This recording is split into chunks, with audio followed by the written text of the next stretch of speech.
Welcome everyone to Build Wealth with Araceli.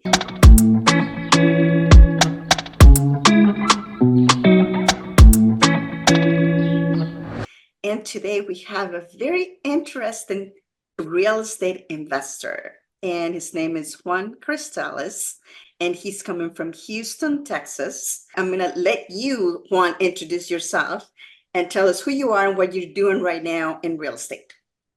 Hey, what's going on, guys? My name is Juan Cristales, and I am a full-time real estate investor in the Houston, Texas market.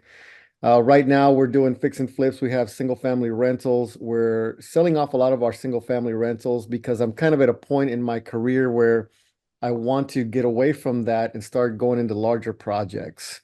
So I'm super happy to be here. I'm excited to share. I'm an open book, whatever you want to ask me. Oh, that's awesome. Well, thank you very much. I really appreciate you being here. And because I have read your story, I have a ton of questions. First of all, what is your background and what was the reason that you decided to go into real estate? Thank you. That's a good question because, initially, I did some time in the military, okay? And after getting out of the military, I was struggling, not after, like right at the tail end of the time I was getting out, I was really struggling with what to do, like what career path I wanted to choose. Mhm. And for me personally, I didn't want to, trade one uniform in for another uniform and go be a police officer or any of that stuff. Yep. And I had always wanted to, be an entrepreneur. I've always, since I was a little kid, wanted to do something, you know what I mean? The traditional story of, selling candy in elementary school, like I was that guy, you know what I mean? And so, over the course of time, while I was still in the military, I bought some single family rentals, like very basic stuff, houses that just needed like paint, carpet, and like that was it, and just trying to understand the basic mechanics of how to acquire one single family rental. I still remember making the offer. I still remember, getting the offer accepted, just being super ecstatic about that. So I just started off real basic with that. And I decided that I didn't want, I wanted to do something that was going to challenge me, but I wanted to do it on my own terms. And that's why I decided to go into real estate investing. That is actually amazing that you say that because the people that I coach, sometimes they have no idea if it would be for them. And one of the things that I tell people is that it has to align with your goals and your core values because I love doing repairs. Like my background is in engineering. So doing and fixing things is kind of like in my blood, right?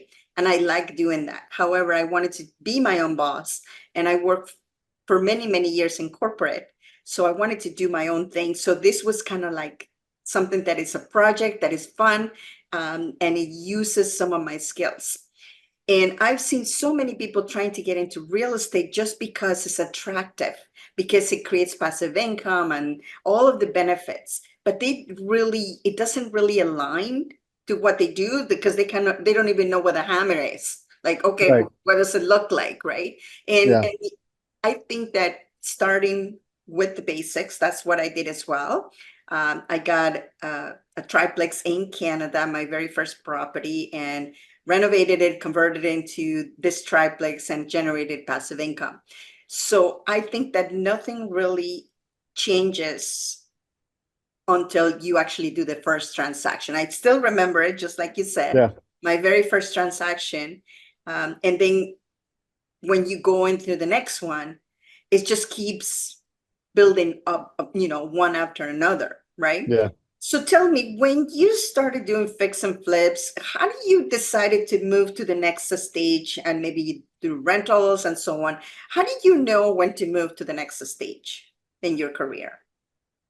So, there's different levels of remodeling houses, right? So you have a very basic type of remodel, and then you start getting into more complex things.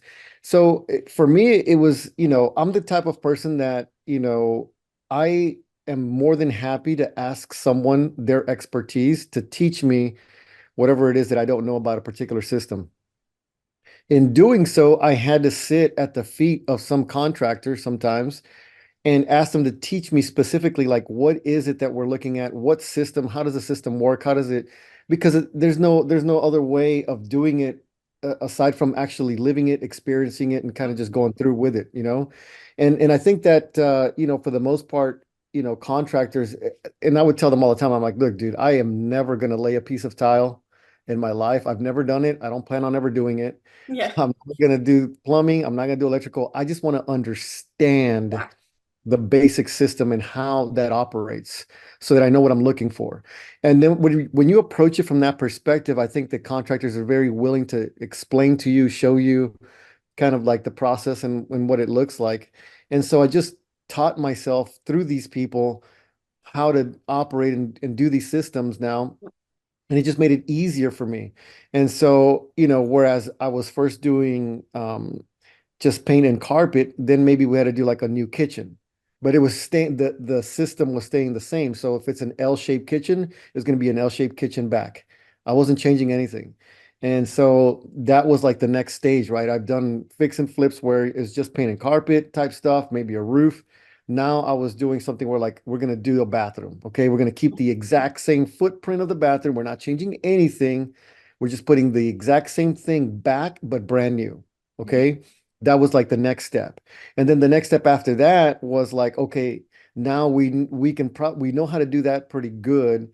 We can now probably graduate to reconfiguring a kitchen or reconfiguring some bathrooms or having more efficient use of space in a house. And now you have to get an architect involved, possibly.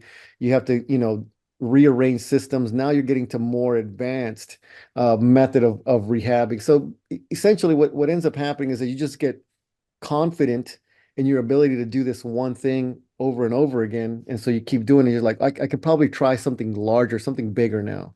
Yeah. And so that's essentially what happened is just you're like, okay, I think I'm ready to try something a little bit more aggressive. But understand that the first time you do anything, as is true with everything, you're going to mess it up. You're going to have to redo it. You might break even. You might even lose money.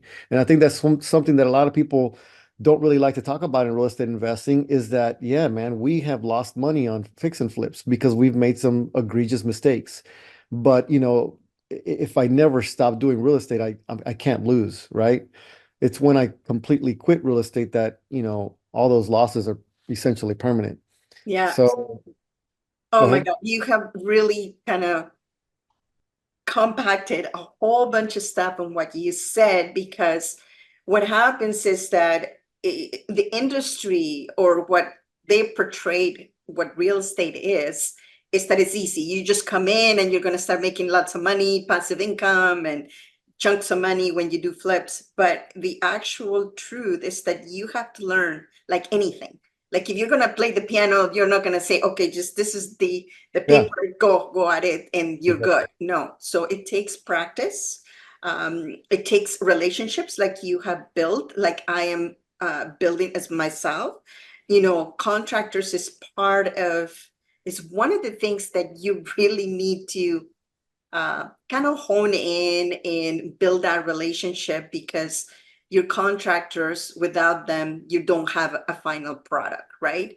And learning the way you do, I do the same thing. I come in and I said, okay, well, tell me exactly what you're doing here. And the Yeah, same, I don't do the work myself, yeah, but I like to learn. I think I have a very good eye for reconfiguring houses, especially because a lot of the fix and flips that I do are older homes. And if you've done, an older home fix and flip, you know that houses were configured very different. The kitchens were very small back then, the bathrooms as well. And they only had one bathroom kind of like far, far away, right? yep, So, you cannot say, okay, how does this change now and make it look more modern, more efficient and practical for people to live in? yeah, And it's exactly it. So I want everybody to understand that when you get into real estate, you're going to have to pick your niche at some point and then grow from there. And when you say, oh, I'm really good at that now I'm going to try something else, and then add it all. But it's just everything is a progression, right? yeah. Yeah. So for you, Juan, what was the most difficult thing that you kind of had to go through in real estate? So real estate invest. So there's a lot of people in the industry that, this that sell the get rich quick thing about real estate. Look, real estate is a great way, and I think that in a very short period of time, people can make some substantial gains. Okay. I tell people, I tell my family, I tell everyone that I can possibly talk to, own one rental. That's just one. Just start with one rental, buy Yeah, one rental, make it something that was built like in the last 10 years or less. Okay. Don't make it a big ostentatious house that's like 3,500 square feet. Just make it something normal. Put 20% down. Use your credit score, use your work, your job, just get one rental. That's the hardest thing is the very first house just to start off, just to have the courage to say, you know what, I'm going to do it. yeah, Learn how to be a landlord, learn how to communicate with the tenants, just go through that process. I think that's the challenge. And even though that there's a lot of people that sell, courses and stuff like that, and it's all great, but the thing that I think is the most challenging for most people is just jumping off the ledge and saying, you know what, I'm just going to do it. I'm just going to go for it. Just make the mhm, offer. You know what I mean? And so once you like now, I mean, we make offers, daily, yeah, daily making offers. Whereas before I was so afraid to make one single offer on a house and mhm, it just becomes less emotional, right? And now it's just it's a function of like, hey, we need to get another property in the contract. We're selling these houses, we're moving forward. So all this money's going back to the private lenders, all this money needs to be exactly. going back out there. So you're like making bigger, faster decisions. And at the same time, it's a function of like growing and moving faster, but because I'm more confident now than I was when I first started. So I think that Absolutely. for your people, really just having the confidence to start the very first deal and just something simple. It doesn't have to be anything crazy. Don't try to go crazy on the Absolutely. first deal. Yeah, absolutely. Because, somebody like I always look at it as, a brain surgeon. Can you imagine these people? I actually had a friend that worked in the ER, and he told me, he says, you have no idea when I got started how these surgeons, they cut knees and they have tools like real saws and everything. And they're cutting these people and blood is everywhere. And they're talking about, what happened in the game, and you wouldn't think that, but it's the Yeah, same. Everything becomes normal after you do it more than once, right? Like putting yeah, an offer in a house, like renovating the house, like, oh my God, I had a problem. How do I fix it? Oh, this property didn't close. How am I going to do it? I don't have a private lender. I don't have a hard money lender. All yeah, of these things are very challenging at first, but everything is hard before it's easy. yeah. And I think you made a really great point because a lot of people want to come in and they want to just start making money almost right away. And it all takes a process. So if Yeah. you were going to start all over again, what would you do differently? If I were to start all over again, I would probably start with new construction. Mhm. Um, because I think that new construction, almost anyone can do it. You know what I mean? It's going to cost some money, but like with new construction, you really genuinely know and understand the systems of a house. So there's five systems in a house, and a lot of people don't really understand that. You have the structural system, right? The foundation, the structural.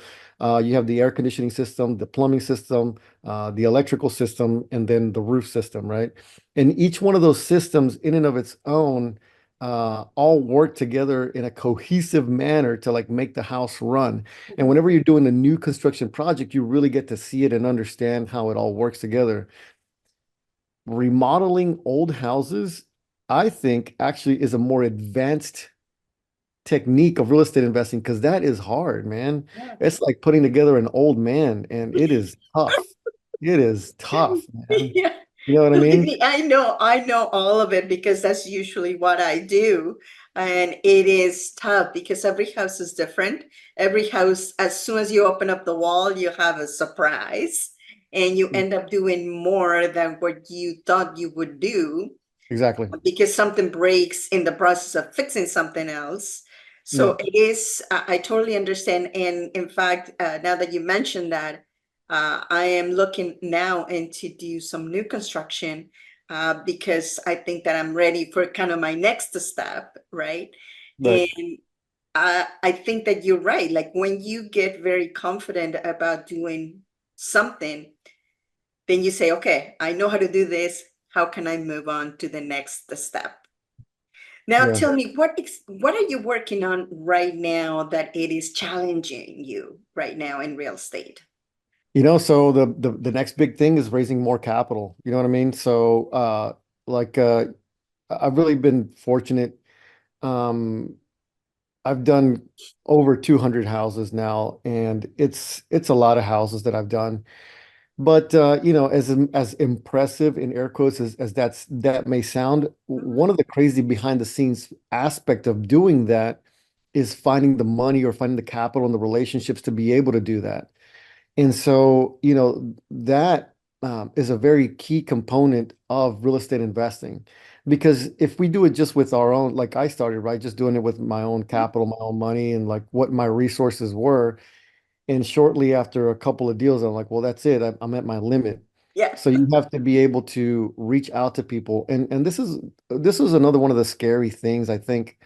When you ask me about like where would I start first? Yeah, new construction, but I would also start with like figuring out how to raise money. And it sounds complicated. It really isn't.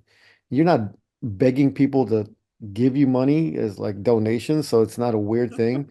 All you're doing is like, hey, we're looking for people who want to lend in first position on a piece of real estate. And that's basically it. We give them an attractive rate of return on their money. It's less risky for them because we're buying at a discount, so there's built-in equity, and they're in first position. So if anything happens, they have their money there. So right now, what we're looking to do is just um, go to larger projects. Okay, so we've been making offers on like 100-unit apartment complexes, 200 like storage units, 200 units here in the Conroe markets. We've been making offers on bigger, larger projects, really because I think that we're at a scale now that we can do that, we can manage that, we can, definitely do that. And it's a little bit more advanced. It seems scary, but like now that I'm making offers on it, like it's not even that big of a deal? Absolutely. It's like anything, but I totally get it because that's exactly the same thing right now that I'm looking for to do raise capital, right? And I think that those things in also what I always tell my coaching clients, there's only basically two things that we are responsible for. It's making sure that you find the right property at the right with the right equity and then find the capital to be able to do the deal. Because if you don't have the right property, that means you don't buy it discounted enough, then you're not going to be able to offer a good deal to your private lenders. Therefore, you're not going to have private lenders. And then it's kind of like the same circle, right? So Yeah, that's the two major skills that I concentrate with my coaching clients. Be very good at finding a good deal and then finding the right capital to do that deal. And those are the things that basically what investors do at the end of the day, right? yeah, exactly. So tell me, if somebody wants to contact you, how would they do that? Hey, man, you guys can reach me out on email. Juan at relentlessacq.com. They'll put it, I'm sure, somewhere on there, but Yes, everything will be in the chat and it'll on the screen as well. So yeah, yeah, I've gotten to a place in my life now that I can probably do a rehab, half asleep. And it's not to brag, guys, but all it is just it's a number of repetitions that you do something. You do it something enough times that you get really comfortable with it. A very small technicality, which I think is kind of funny now, but I didn't understand this. So, the laundry room. This is a very perfect example of not knowing what you don't know and kind of like the weird things that you come up with us in this business. So in the laundry room, the wall where the laundry gets attached to. So we're talking about the duct work. We're talking about the, connections and whatnot, the water. In Texas, we use a 2x6 wall. So the wall's wider, right? So it's 2x6. And the reason we do that is because the ductwork has to hide in there. It's more aesthetically, you know, pleasing to have the ductwork in the wall look, coming out the top instead of like, out, And then what happens is that if they have to go through the studs, they don't make the 2x6 wall is has more wood on it. So if they make a hole in it, they're not compromising the integrity of the house. And that's something that's so crazy to me because like I remember when it first started was like we were remodeling houses and the contractor's like, we got to change this wall. I'm like, why do we keep changing walls? I don't understand it. I used to get frustrated. It's like, he's like, well, we can keep it if you want to keep it. I'm like, what? It's just the frustration of being a new guy Yeah. starting, not understanding. And then also these, a lot of these contractors, they just know how to do the job. They don't, a lot of times they don't know how to explain to you why they're doing something. It's just like, that's just the way we do it. I'm sorry, do you want to keep it? You can Yeah. keep it. I don't care, but like now it makes perfect sense. It's like, hey man, make sure that's a 2x6 wall, please, when we gut this house or whatever. Like, oh yeah, sure, like every time. But it's just funny, right? But yeah, you guys can reach out to me anytime. I'm more than happy to help you guys out with whatever you're dealing with, man. I think another one of the things that new people really kind of don't understand is that debt service coverage ratio when it comes to single family rentals. Man, that's a whole nother little topic of conversation. But I'm more than happy to help you guys out with whatever you want to talk about.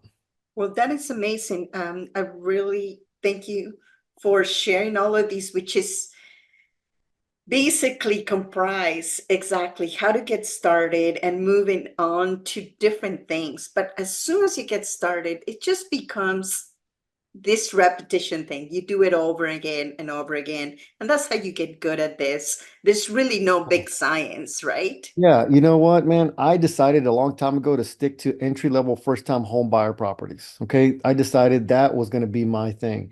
And the reason why is because I didn't want to deal with all the other stuff. Number Mhm. one, when you're talking about entry-level first-time home buyer properties, they're more forgiving, and they're more forgiving in several senses. The buyers, the clientele, they don't complain as much. You know what I mean? If the lines are not super perfect, it's not going to be the end of the world. It's a first-time home buyer. They're just happy to buy a house as long as it smells good. I mean, we're not putting garbage product out there, but at the same time, you know, it's a little bit more forgiving in that regard. We're talking about entry level first time home buyers. So one of the things that I was struggling with because I was doing this thing, I was watching HGTV, right? And I was like, Yeah, oh, how do we make this house unique and yeah. fantastic and beautiful? And also the trash. And I'm just like, this is way too much. I can't even handle this. So I'll tell you a quick story. We were in the middle of Harvey. Harvey was that massive flood that came through that hurricane that came through and that huge flood that we had here in the Houston market. And I had about 9 rehabs going on at the same time. And I was freaked out because I couldn't sleep. I was like, man, I couldn't get a hold of anybody. I didn't know if no one was in the houses, so nobody could tell me, hey, the house is flooding. You know what I mean? We had rentals and all that stuff. It was a nervous wreck, right? From a business owner standpoint. Mhm. But it was so much that I decided I kind of got upset. And I'm like, you know what, guys? Talking to the contractors, I'm like, you know what? I'm tired of you guys calling me. I really am tired of you guys calling me. We're going to do the same paint color on all the walls of all these houses. We're going to do the same backsplash. We're going to do the same countertops. We're going to do the same cabinets. We're going to do the same hardware, brush nickel finish, the same lights, the same flooring, the same baseboards, the same doors, the same hardware, every single house. Well, what about the spacing between the pieces of tile? It's going to be the exact same spacing. It's going to be the same grout. It's going to be the Yeah. same everything, every single house. And then hopefully you guys can stop calling me. And I was upset, but I really should have been upset at myself because I didn't think about that to begin with. So one of the things that I systematized at that point in time is the same color or the same everything every single time. So that way I could get less phone calls and focus on what I felt like what you're talking about, finding the right deal and finding the money. Mhm. Okay. I didn't want to deal with like, hey man, do you want 1/8 inch separation between the tile or you want, 3/8 inch separation between the tile? I'm like, I don't know. What looks Yeah, better? You know what I mean? Like, why are you calling me with these small details? It's too I much. know. Yeah, that's what is so important to create relationships with contractors because the same. When I have new contractors, I have to kind of basically train them and they the same, they call me all the time, but I have kind of this same system. Like I have pretty much the same paint, the same color carpet, the same Yep. finish in the Yep. bathrooms. I don't mix and match unless I have some paint that is left over from somewhere else. But very rarely I make any modifications. Everything is pretty much the same. Countertops the same. Everything would look pretty much the same because Love then it. I don't have to think about it. Like Yep. you said, you want to make sure that you spend ton of time where your value is added, which is finding the right property.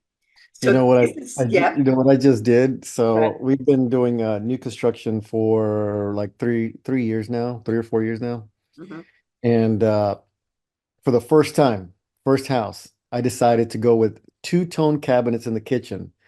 The navy blue on the bottom and the Yep. white on top Yep. with the gold handles Handles. Yeah. hardware. Oh my God, what a pain in the rear end. Oh my, I'm telling you, like the cabinets, for whatever reason, the contractors just kept, we were missing a piece and we're missing another piece. We had to like make multiple trips to the cabinet place to get these. And this is just one house for the first time that I'm trying it. Okay, it looks great now. Okay. But I'm like, was it worth it? Was it worth the pain? Like, was it worth all the pain? Like, seriously, was it worth Yeah. it? You know what I mean? And I think to myself, like, you know what? It probably wasn't worth it. We're still, relatively in a, first time home buyer price point. It's just Yeah. like, it's not worth it. I'm customizing this house way too much. It's just, not necessary. But, Yeah. you learn your lesson and you kind of just go back to the basic, honestly, man, Yeah. and Absolutely. perfect that blue cabinet so that you have all the right pieces every single time so that way there's no issues in the future. But it's funny, I guess, I to know. So, but you know what? Everything is in the little details of what you need to do. And if you don't do it, you don't know how much work is required until you do it the first time.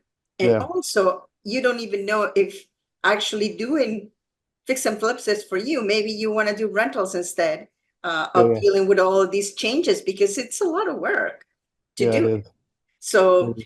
that's amazing. Well, thank you so much for being here. And if you guys are looking to connect with Juan, all his information is below, and you can do so. If you found something interesting, please make sure that you like the video, that you subscribe, and that you can share with somebody that can be inspired to get started in real estate investing. Thank you so much for being here, Juan. I really appreciate you. And hopefully I can have you next time to talk more about some of the projects that you're working on. Thank you so much. I appreciate it. Okay, we'll talk to you soon. Bye.